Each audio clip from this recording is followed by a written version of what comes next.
So what we suggest for cleaning doctors' offices first is mainly the waiting area.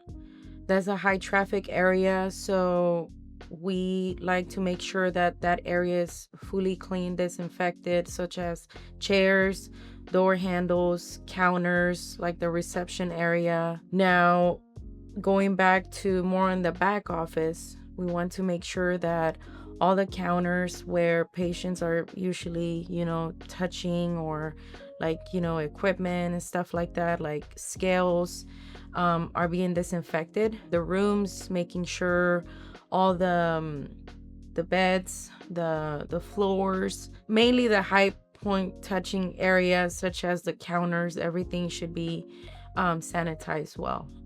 The rags are pretty much what we use, and then of course, daily mopping, vacuuming, those are, and then of course, using certain chemicals to disinfect the areas. That's what we mainly use.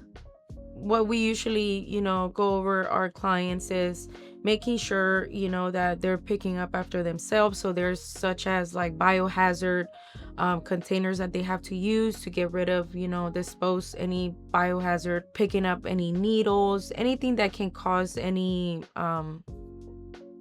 injuries with our cleaning staff. Also picking up after themselves. I believe, medical office are really good with that.